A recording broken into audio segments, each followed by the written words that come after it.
자, 오늘은요, 요나단의 용기를 우리가 한번 살펴보려고 하는데, 이스라엘을 침공한 블레셋의 군사가요, 대단합니다. 보병이 3만이고요, 병거를 탄 사람, 오늘 말하면 전차를 탄 사람이 3만 명입니다. 거기다가 또, 말을 탄 사람이 6천 명이에요. 그리고는 이제 일반 백성들이 자기들 군대가 무조건 이기니까 구경하러 나온 백성들이 얼마나 많은지 해변의 모래와 같아 이렇습니다. 어마어마하게 많은 블레셋 사람들이 이스라엘을 쳐들어왔어요. 이제 거기에 비하면 사울의 군대는요 3천 명이 전부예요. 그래서 2천 명은 자기가 다스리고 1천 명은 요나단 아들이 다스립니다. 근데 이렇게 많은 블레셋의 이 군병들과 그 군장들을 보고서 너무 놀래가지고요. 이스라엘 백성들이 절박하여서 숨었어요. 뭐 숲풀에도 숨고 바위에도 숨고 다 숨고요. 심지어는 이제 요단강을 건너서 길르앗 땅으로 도망을 가버렸어요. 그래서 남은 사람이 몇 명이냐? 600명이 남았습니다. 3,000명의 군사 중에 다 도망가버리고 600명이 남았어요. 왜? 블레셋 군대가 워낙 크고 세니까 질려버렸어요. 그래서 지금 이런 처지인데요. 남아있는 600명도 사울과 함께 벌벌 떨고 따라합시다. 벌벌 떨더라. 혹시 오늘 우리가 이 세상을 바라보고서 예수를 믿는 믿음으로 세상을 대하는 우리들의 모습이 혹시 이거 아닙니까? 벌벌 떠는 거 아닐까요? 혹시. 자, 여러분, 그런 상황에서요, 요나단이란 이 사울의 아들이 왕자가 수행 비서 하나를 데리고 블레셋 적진에 기습을 합니다. 이 요나단, 그에게 블레셋이 엄청난 군대도 있고요. 그의 앞에는 또 오늘 본문에 보면 절벽이 이름이 있는 정도의 절벽이니까 어마어마한 절벽이에요. 이쪽도 저쪽도 어마어마한 절벽이 쭉 이렇게 있는데 그 절벽도 이 요나단에게는 엄청난 장애물입니다. 기어 내려가서 기어 올라가야 되니까. 거기다가 상대편은 또 수만 명의 군사들이 잘 무장된 군사들이 있어요. 그런데 그 많은 군사들이나 그 험한 지형조차도 이 요나단에게는 아무런 문제가 아니었습니다. 요나단 혼자서 자기 수행비서, 자기 창을 든 사람, 그 사람에게 나랑 같이 가자, 이렇게 적진에 가자, 그렇게 말을 합니다. 어떻게 이렇게 용감하게 갈 수가 있느냐? 이게 바로 하나님을 신뢰함 때문입니다. 아무 일이 없을 때는요, 찬송 제일 세게 하는 사람이 하나님을 신뢰하는 것 같아요. 아무 일이 없을 때는 예배당에 제일 열심히 다니는 사람이 하나님을 신뢰하는 것 같아요. 그런데 전쟁이 일어나면 또 달라집니다. 환란이 일어나면 달라져요. 그래서 믿음은 전쟁 때나 평화의 시대나 똑같이 하나님을 기쁘시게 해야 되는 거잖아요. 믿음이 없이는 하나님을 기쁘시게 할 수가 없다 했는데 하나님이 일을 해도 기뻐야 일을 할 거 아닙니까? 그러면 사람이 좋을 때도 하나님을 기쁘시게 해야 되고 내가 안 좋을 때도 하나님을 기쁘시게 해야 돼요. 그럼 오늘 우리에게는 뭐 전쟁이 있느냐? 우리 지금 곽기록 집사님은 어제 저보고 막 놀래가지고 이러길래 제가 좀 혼을 내줬습니다. 곽 집사님 미안해요. 목사님 큰일 났어요. 우리나라가 사회주의 국가가 되면 어떡합니까? 놀래가지고 어디서 방송을 많이 받는가 봐. 꼭 그쪽 방송만 좀 받는가 봐. 그쪽 방송만 보면 그래요. 그래서 제가 걱정하지 마라. 기도했습니까? 기도했대. 우리 곽 집사님의 기도는 참으로 신령한 기도입니다. 망해갖고 밀양서 망해갖고 이 동네 왔는데 이 동네에서 제일 큰 사업 하잖아요. 저 양반의 기도 때문인 줄 나는 믿어요. 그래서 당신 기도했습니까? 했대. 나라를 위해서 기도했대. 그러면 걱정을 하지 마라. 왜 내까지 걱정을 시키나? 네, 그렇습니다. 그 방송 듣지 마라 그랬는데 안 들으세요? 여러분, 아무튼요, 하나님을 신뢰한다는 것은, 기뻐지게 한다는 것은 오늘 우리 전쟁이 안 일어나. 우리가 경제적으로 어려워진다든지 내가 육체적으로 병이 든다든지, 뭐 내 집안이 좀 시시끌렁, 집안이 숙숙하게 좀 어두워진다든지, 힘들어진다든지, 뭐 이런 것들이 우리에게 환난이잖아요. 이럴 때도 하나님은 나에게 영광 받으시기를 원하십니다. 우리 사정도 상관없어요. 하나님은 우리 사정 상관없고 어느 상황에서든지 하나님은 나에게 믿음을 요구하시는 거예요. 그런데 우리는 좋을 때는 믿음이 있는데, 특히 예수 믿는 사람들끼리 모인 곳에는 경쟁적으로 믿음을 자랑을 합니다. 그런데 예수 안 믿는 사람들 사회 속에 들어갔을 때, 직장에 갔을 때, 내 삶에 어려움이 찾아왔을 때, 내 기분이 별로 안 좋을 때, 이럴 때도 하나님을 기쁘시게 해야 되는 거예요. 그렇잖아요. 근데 그럴 때 진짜 믿음이 이제 표가 나는 거예요. 진짜 믿음이. 그래서 여러분, 이 모든 사람 적어도 3,000명이 다 도망가고 600명이 벌벌벌 떨고 있는 이 상황 속에서 하나님을 제대로 신뢰한 사람은 요나단 한 사람밖에 없어요. 냉정하게 말하면 이 세대도 예수 믿는 사람들이 볼 때 예수 믿는 사람이 많지만, 하나님이 보실 때는 예수를 믿는 사람이 많다 적다? 적어요.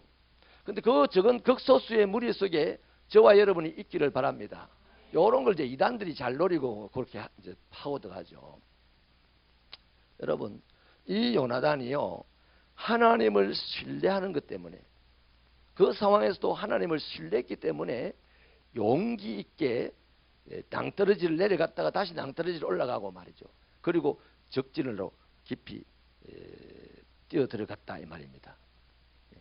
사람이 용기가 있으려면 돈이 있으면 용기가 있습니까? 있어요. 근데 자기보다 더 돈 많은 사람이 나타나는 순간 기가 죽어버려요. 힘이 있으면 용기가 있어요. 그러나 자기보다 더 힘센 사람이 나타나면 기가 죽어버려요. 그래서 그 용기는 별로 그렇게 쓸모가 없어요. 근데 진짜 쓸모 있는 용기, 가난한 사람이 부자를 만나도 부자를 축하해주고 뒤통수도 대고 막 도둑질 많이 해가 부자 됐다 이런 뒷담 안 때리고 말이에요. 그런 용기는 어디서 나오느냐? 하나님을 신뢰하는 데서 나오는 거예요. 저와 여러분에게 이런 하나님을 신뢰함이 있기를 축원합니다. 그래서 지금 우리 이 어려운 시대를 용기 있게 살아가는 새벽교회, 용기 있게 살아가는 성도 한 사람 한 사람이 되기를 축원합니다. 우리 6절을 같이 읽어볼게요. 6절 시작.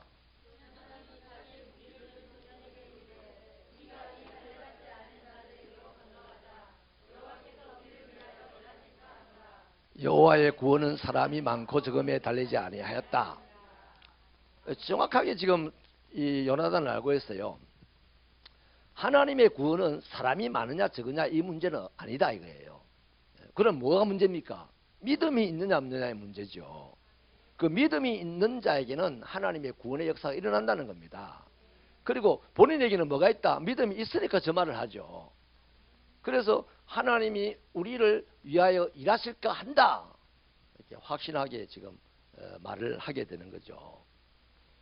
자, 이렇게 해서 그 수행 비서도 상당한 그 인격과 그 하나님에 대한 신뢰를 갖고 있나 봐요. 그래서 두 사람이 의기투합해서 가는 거 보니까 수행 비서가 뒤에 따라갔어. 뒤에 따라갔는데, 뒤따라가다가 막 낭떠들을 내려가고 올라가고 적진을 들어가면서 뒤를 신경 쓰겠습니까? 온통 앞에만 지금 신경을 쓸 텐데 요나단이 그때 주랭랑 쳐도 되잖아요. 갑시다 해놓고 주랭랑 쳐버리면 되잖아요. 근데 이 수행 비서가 뒤따라가면서 다 죽였어요. 앞에 가는 요나단이 한 방 딱 치니까 졸도를 해버린다 봐요. 넘어져 버렸어요. 그 뒤따라가는 수행 비서가 탁 죽입니다.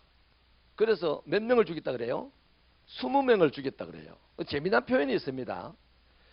반나절 밭갈 땅 속에서, 반나절 가리 땅, 반나절 가리 땅이라면 몇 평쯤 되겠습니까? 저는 경험 안 해 모르겠는데 논 한 마지기 정도 오면 뭐 반나절 정도, 점심때까지, 아침에 나가서 점심때까지 갈면 안 갈아지겠습니까? 그러니까 한 200여 평, 200~300여 평 그 공간에서 20명을 죽였다 이 말이에요. 20명을. 그렇게 죽였는데 땅이 진동할 정도로 떨림이 있었다. 사람들이 놀래서 떨고 하는데 땅이 진동할 정도로 떨림이 있었다. 이렇게 지금 말하고 있습니다. 근데 그렇게 가는 와중에, 이렇게 용기 있게 가는 와중에요, 이 요나단이 지혜로운 그 행동을 하나 더 합니다. 따라하십시다. 용기 있는 자는 지혜롭다. 여러분, 용기 있는 사람은, 용기는 어디서 온댔습니까? 하나님을 신뢰하는 데서 온댔어요. 그래서 하나님을 신뢰하는 사람이 용기를 가지고 살 때에 하나님이 그 사람에게 지혜를 줍니다. 지혜를. 그래서 이 요나단이 지혜로운 행동을 어떻게 하냐면 하나님의 표적을 봐라 이렇게 얘기합니다. 그 표적이 뭐냐면, 우리가 탁 나타나면 블레셋 군사가 보고 우리 보고 기다려라 내가 갈게 이러면 우리는 숨어야 된다. 또 그냥 안 올라가야 된다. 그런데 올라오너라 이렇게 하면 우리는 올라가면 된다 이렇게 얘기해요. 그때 그게 하나님의 표적이다 이렇게 얘기합니다. 그런데 마침 나가보니까 블레셋 군사가 올라온 날이에요. 그래서 올라가서 20명을 죽였단 말이에요. 그래서 저는 여기서 아주 귀중한 사실 하나를 발견했어요. 용기 있는 자는 지혜롭게 행합니다. 이걸 발견했어요. 근데요, 세상에 이 돈이나 뭐 이런저런 것들 가지고 용기를 가지고 사는 사람은요, 반드시 자기보다 더 돈 많은 사람, 더 힘센 사람이 나타나면 용기가 사라지고 뭐가 생기냐면, 따라합시다. 오기가 생긴다. 그 오기로 이제 술수를 부리는 거예요. 그래서 용기로 살면 지혜로운 행동을 하게 되고, 오기로 살면 어떤 행동을 할까요? 무모한 행동을 하는 겁니다. 무모한 행동을. 그래서 결국에는 낭패를 당하는 거죠. 저와 여러분들의 신앙생활이 하나님을 향한 그 신뢰로 말미암아 용기 있는 신앙생활이 된다면, 이 환란이 많은 지금 오늘날 같은 이런 상황 속에서도 지혜롭게 헤쳐나가서 승리할 수 있어요. 그런데 우리가 만약에 하나님을 신뢰하는 거기가 아닌, 내가 뭔가 많이 배웠다, 내가 뭔가 많이 가졌다, 내가 더 건강하다, 뭐 이런 걸 가지고 용기를 가지고 산다면 그거 있을 때는 하나님을 찬양하겠죠. 그러나 그보다 더 나은 사람이 나타났을 경우에는 이제 오기가 발동을 하고, 오기가. 저 사람보다 내가 더 부자 돼야 되지, 저 사람보다 내가 더 높은 자리에 올라가야 되지, 뭐 이런 오기로 이제 무모한 행동을 벌이다가 추락하는 것은 날개가 없다고 했습니까? 더 이제 큰 곤욕을 치르게 되는 것이죠. 사랑하는 여러분, 말씀을 마칠게요. 시편 139편 2절을 한번 읽어보십시다. 스크린으로 보면 돼요. 스크린으로. 자, 같이 읽겠습니다. 시작. 주께서 내가 앉고 일어섬을 아시고 멀리서도 나의 생각을 밝히 아시오며. 자, 하나님은 우리를 그리스도 안에서 당신의 자녀로 만드시고 난 이후에는요, 우리가 어디 있는지 다 압니다. 하나님이 뭘 하는지 다 알아요. 앉는 것도 알고 일어서는 것도 알고, 앉는 시점도 알고 일어서는 시점도 알아요. 우리의 모든 것을 아시는 분이 하나님이세요. 내 필요가 뭔지도 아시는 분이 하나님이세요. 할렐루야. 이건 지식입니다. 지식. 이걸 실제로 믿으시기를 바랍니다. 그 주게 믿어지면요, 오늘 세상이 이렇게 경제적으로 어려워도요 별로 걱정 안 해요. 이렇게 어려워도 선교는 여전히 더합니다. 아이고, 세상이 어려우니까 내가 헌금을 더 해야지, 이렇게 되는 거예요. 뭘 믿으면? 나를 아시는 하나님을 믿으면. 아멘. 자, 시편 23편 4절로 한번 가볼까? 23편 4절 시작. 내가 사망의 음침한 골짜기로 다닐지라도 해를 두려워하지 않을 것은 주께서 나와 함께 하심이라. 주의 지팡이와 막대기가 나를 안위하시나이다. 주님이 나와 함께 하시는데, 사망의 권세를 이기시는 주님이 나와 함께 하시는데 누가 나를 해하랴? 그죠?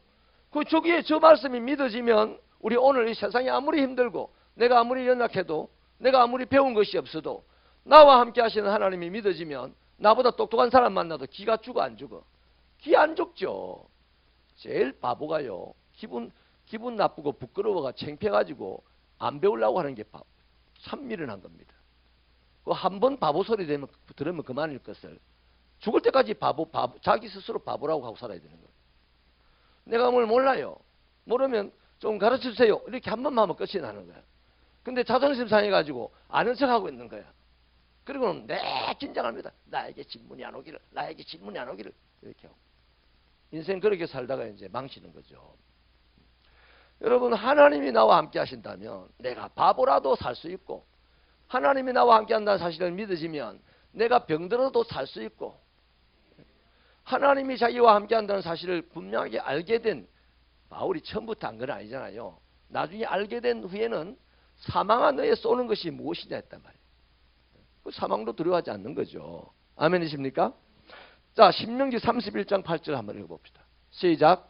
그리하면 여호와 그가 내 앞에서 가시며 너와 함께하사 너를 떠나지 아니하시며 버리지 아니하시리니 너는 두려워하지 말라, 놀라지 말라. 하나님이 함께 하시는데 떠나지도 않고 버리지도 않는데요. 우리 사람을 한번 예를 들어봅시다. 사람이 잘못하면요, 그 사람을 떠나버리잖아요. 버리잖아요. 근데 우리 하나님은 함께 하신 이상은 다시는 떠나지도 않고 버리지도 않는다는 거예요. 때로 두드려 패가지고 갈 수는 있어도 버리진 않는다는 거예요. 그 하나님께서 두려워하지 말아요. 저 말씀이 믿어지면 굳이 두려워하지 않고 두려움을 야기시키는 이 세상을 향하여서, 적진을 향하여서 주의 손 잡고 주를 의지하고 적진을 향하여 돌격하고 적병의 성벽을 뛰어넘는 자가 될 줄로 믿습니다. 여러분, 요한복음 16장 33절에서요. 세상에서는 너희가 환난을 당하나 담대하라, 내가 세상을 이겼다 그랬어요. 나와 함께하는 그 예수님이 세상을 이겼다 했어요. 진짜로 믿습니까? 그러면 오늘 우리나라 경제가요 2%도 이제 안 된대. 올해 경제 성장률이 1%대로 떨어진답니다. 아니, 더 떨어져야 돼. 더 떨어져야 돼. 쑥쑥 떨어져야 돼. 그래도 하나님의 복을 받는 사람은 더 잘 살아요. 그 이삭이라는 사람이 말이죠. 그 어디죠? 그랄이라는 그 가뭄의 땅에서 남들 다 가물어 비틀어졌는데 그 집만 100배의 결실을 얻고 마침내 그때 부자가 됐댔습니다. 거부가 됐댔습니다. 그러니까 경제가 막 나빠져도 어떻게 하면, 믿음이 있으면 그때 기회가 되는 거예요. 그때 진짜로 믿어주시기를 주님의 이름으로 축원합니다. 말씀이 그렇지만 세상이 그렇습니까? 말씀을 믿으라니까 제발 세상을 믿지 말고. 요한일서 5장 4절에서 그럽니다. 하나님께로부터 난 자는 세상을 이긴다. 그렇죠. 하나님께로 난 자는 누굽니까? 하나님을 신뢰하는 사람이에요. 어제 하나님께 났다고요. 오늘 하나님 신뢰 안 할 수도 있어요. 내 자식도 내 뱃속에서 태어났지만 부모를 신뢰 안 하고 일찍 집을 토끼 부는 사람도 있잖아요. 쇠바드로 일찍 가부는 사람 있잖아요. 초등학교 때 가고 막 이런 애들도 있잖아요. 고생만 진떡하죠. 아버지 집 올 때까지. 그러니까 하나님을 신뢰하는 자, 하나님께로는 안 자, 날마다 하나님께서 나기를 바랍니다. 날마다 나야 돼. 날마다 그분 안에 들어갔다가 그분 안에서 나와야 되는 거예요. 그래서 그분을 신뢰하면 세상을 이기는 믿음이 생기는데, 요한일서의 요한 사도는 바로 그게 우리의 믿음이다. 요한 사도가 어떻게 해서 그렇게 그 밤모섬에서 살아갈 수가 있었겠습니까? 믿음 때문에 살아가는 거예요. 이 축복이 저와 여러분에게 있기를 축원합니다.